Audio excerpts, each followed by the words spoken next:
Hi there. Uh, in today's video we will perform an air layer in this Prunus mume. This is a tree that I acquired this spring. It was repotted maybe a month and a half ago or 2 months ago. The trunk line in this tree comes from the base, has this radical movement here and continues here towards here. There is a back branch here that will be placed sometime here, and there is this top branch here that is unnecessary for the design. Because this tree is it's a species that is so sought after and rare, although this is not particularly interesting yet, I want to save it, and because of the thickness here I will perform an air layer here, and this part in the future will be turned into a gin to complement this one here and this one at the base, as well as this shari here and one here that is not seen from the front. So we'll perform an air layer. The way that an air layer works is by means of the return of the sugars that are generated by photosynthesis back to the cut site, and they cannot continue past the cut site because we will remove the phloem and the cambium layer. Without the phloem, the sugars cannot return to the roots, and without the cambium layer we cannot regenerate a new phloem. So these sugars will be kept in the position of the cut, of the upper part of the cut, and a new set of roots will be generated. The right time to perform an air layer is once the foliage has hardened off, so it is producing sugars that will contribute to the generation of roots. Once we make the cut site here and perform the air layer, we will use a container like this one, perhaps this one, but it's a bit loose, so I will see. But I made a hole here at the bottom, and this will come here and will be held in place with wires and with substrate inside. This will be kept dry for the first 5 days perhaps or so, while a callus is formed on the upper cut site. In the beginning there are no roots, so there is no need for water, so it's okay to keep it dry. It's actually beneficial to keep it dry so that the callus forms more quickly, and I will even protect the air layer from rain in the coming days. This will be in place for 2-3 months. By then I will probably have roots, and I could remove it, but I can also leave it in place until next spring because this is a tree that I will protect. If this was a tree in the environment, I could protect the air layer in the winter with bubble wrap, but the accumulation of sugars in the new roots from all the leaf mass is something that makes them sufficiently hardy. So these new roots, in 2-3 months they may be still too fragile to be handled, not handled, but to be potted. So I may leave it all the way to next spring when I will cut this away.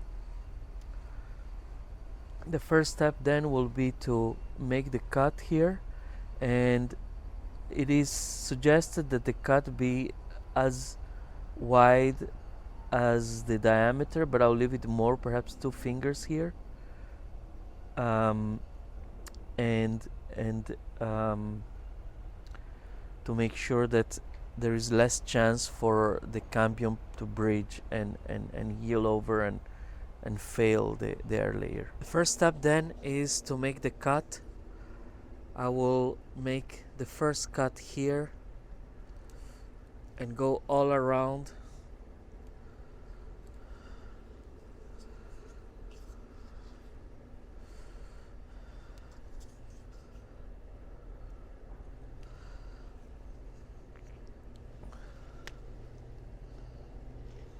and the second cut 2 fingers up.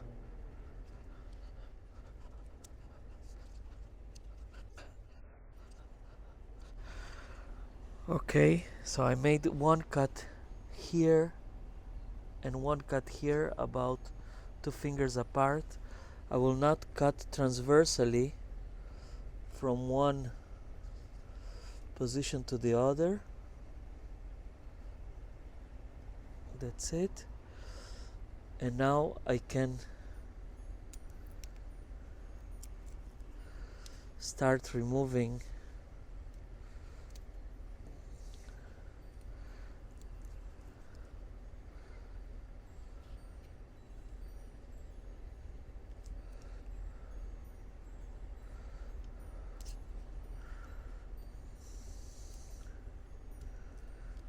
the phloem and the cambium.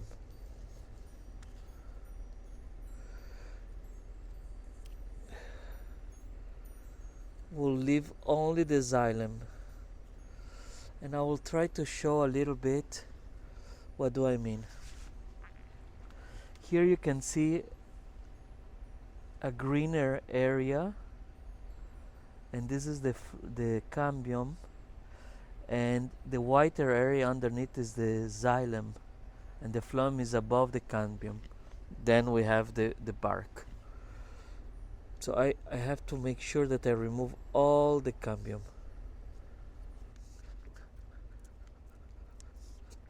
The cut side has to be very precise. This is a very sharp grafting knife, not for bonsai, but so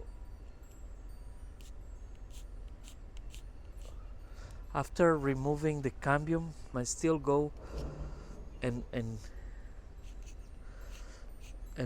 will scrape like so to make sure that I remove the cambium everywhere. The bottom cut side is less important.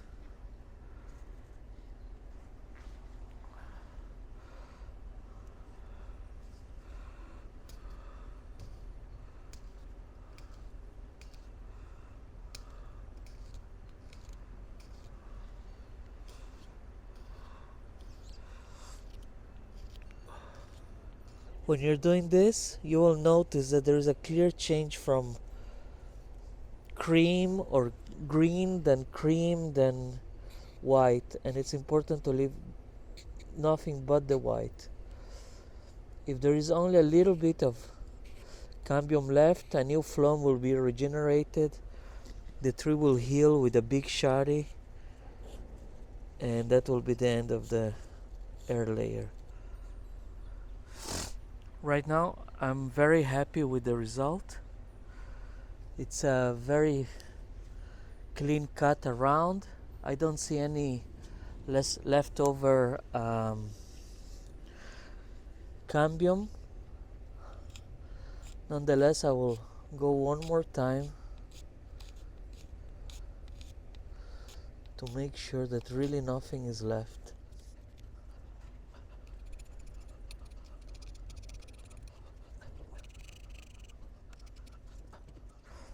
Okay,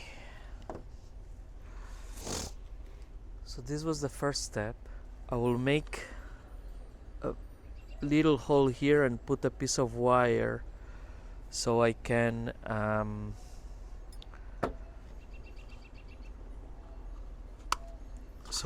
close the opening. So we will attach it here, and now I will work this into place on the inside hole.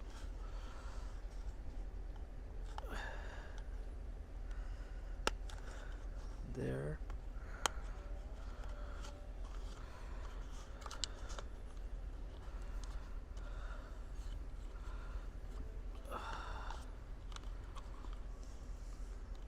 So this one is closed.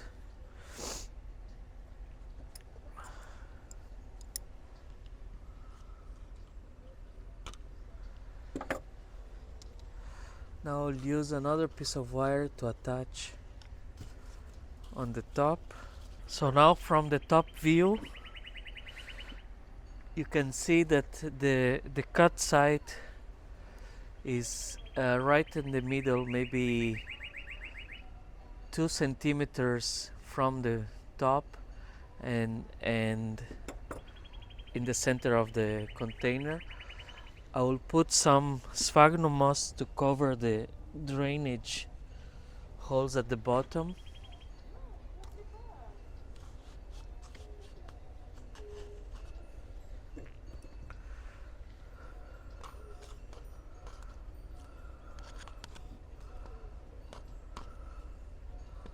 Like so. Right now I will use a brush to put rooting hormone around the cut site, the top cut site, profusely. I may add more if it gets dislodged by the addition of substrate. I'm using 100% Shabazai as a substrate.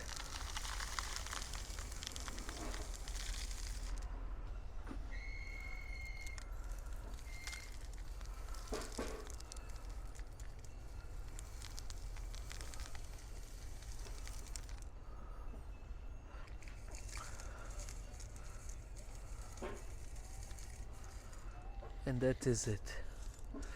As I mentioned, this will remain dry for at least 4 or 5 days. I'll put some sphagnum moss on top so that the substrate doesn't get blown away by wind or watering or whatever. So I hope this video was informative on how to make an air layer. In a few months I should be able to remove it, but like I said, I will probably leave it until next spring. Let's hope that it works, and I will keep you updated on the progress. Thank you for watching, and until the next one, bye bye for now.